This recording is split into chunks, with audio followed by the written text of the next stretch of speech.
So, public and private. Now let's go through this quickly. So when we look at public and private, these are line drawings. You can find them in different places and different curriculums.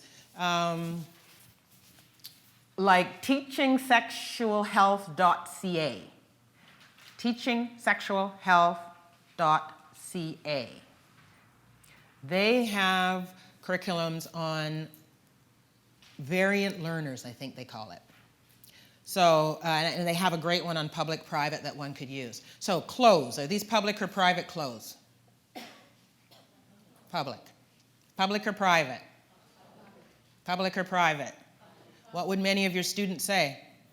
And why would they say that? Because there's nobody in the room.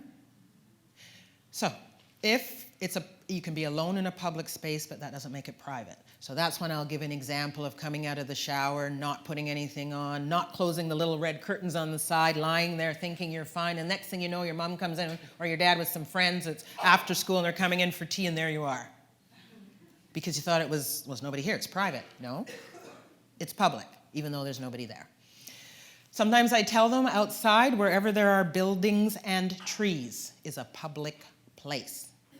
And then when we had the situation with Kate Middleton, when she was, I don't know if any of you remember, but her and Prince William went away on a holiday in France or somewhere in Europe. They were out on a deck. She was nude sunbathing, and a photographer from 1.5 kilometers away took the picture because they thought they were in a private space. And kind of they were, but when we're outside, wherever there are buildings and trees is a public space. I've made these things up along the way so that we can cope. And now we're dealing with public and private thoughts, because once they get to be 18, we don't want to know their fantasies. That's a private thought, needs to stay inside.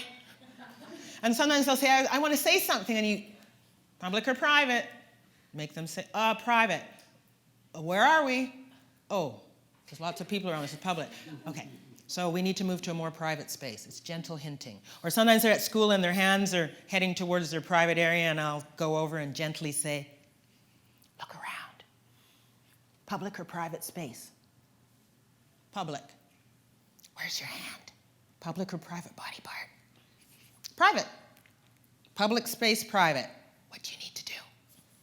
Hands on the table, they say. We carry on. Gently. What we do is react, and then if we react enough, we won't change the behavior because it's a reaction, so that's reinforcing it. So neutral face, calm, and hinting about the social rule that is being broken. All right, public or private? Can you see why they would think it might be private? But here's where it gets confusing. That's a public space, and it's private property. Completely different context. So sometimes by the time we finish talking about public and private, they say, okay, so what's a private school then? Because they think there's naked people running around in that school. Right? But that has nothing to do with boys. That has more to do with money and other things. So it's confusing. They're working really hard. Public, private, or be careful? What makes it a be careful? Yes. Some of us, our children are on the top floor of a house. We live out in the wilderness, or, well, not really, but we live out in a place where there aren't a lot of people around. They never have to close their blinds. It just doesn't come up because nobody can see. And then I become involved because they've moved out of home. They've moved into a basement suite. They still don't close their blinds.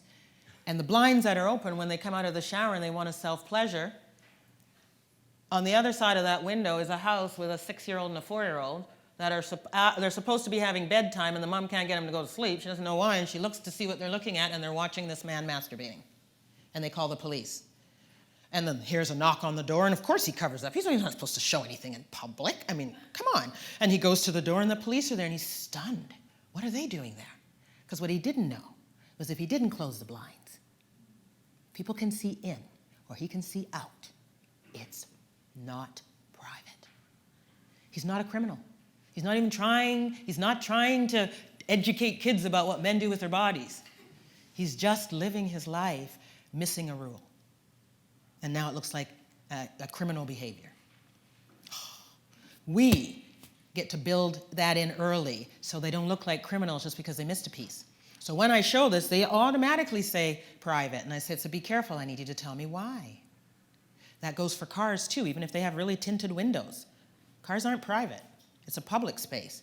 And we know people think it's private because it's amazing how many people pick their nose in their own car. I never think about it because we really don't think anybody's looking in there. You know, we can have fun with it, can't we? Public or private? Yeah, because the windows are really, uh-oh.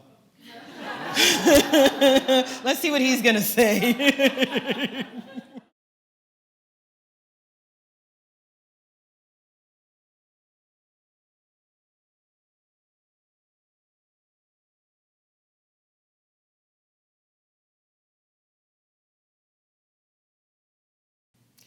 Who's teaching that today in that way with those resources? Is it parents? Teachers? You are.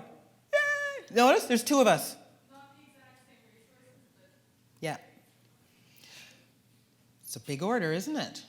It's such a gap. That's why it's so great we're here. And we don't have to know how to do it all, but some of us, it's like, do we even have permission to do that in that way in a school setting? Can we sit down? Can we bring those out? And can we take a group of 6 and just teach them this way?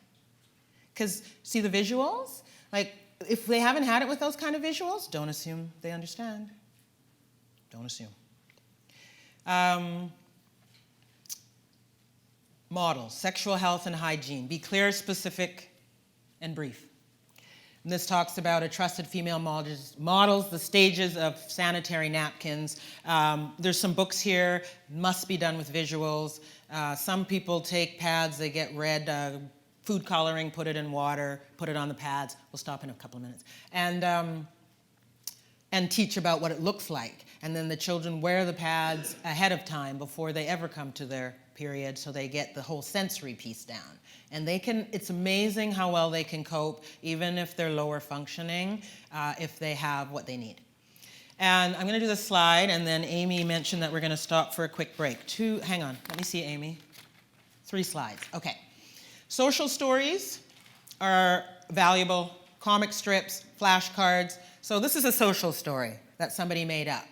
I'm getting older, I'm growing up. Part of growing older is having my body change. I get taller, I weigh more. Another change is hair. Hair's growing on the face, under the arms, on their private parts. The other side talks about face, beard, shaving. Social story. If you and I took this story and then just used it with someone, we would have missed the point completely. It must be individualized. Some individuals, if they see hair, they're going to freak out because they actually don't want to see hair. We have some that pick out the hair because they don't want hair on their body. There's scientific words, diagnostic words for all these things. Some, it's really hard to look at themselves. They refuse to look at themselves in the mirror because they feel like they're 8 years old inside, and every time they look in the mirror, they see a man. They don't want to see any pictures of themselves. They are upset because the representation is not who they feel they are. In a way, it's not much different than people who are experiencing transgender. Who they feel inside and what they see are not in harmony. It's very stressful. So some of our individuals, that's how this is for them. They didn't ask for puberty. They don't like change. And all of a sudden, the body's doing all these things they have no control over. Yeah, they might spaz a bit. It's hard.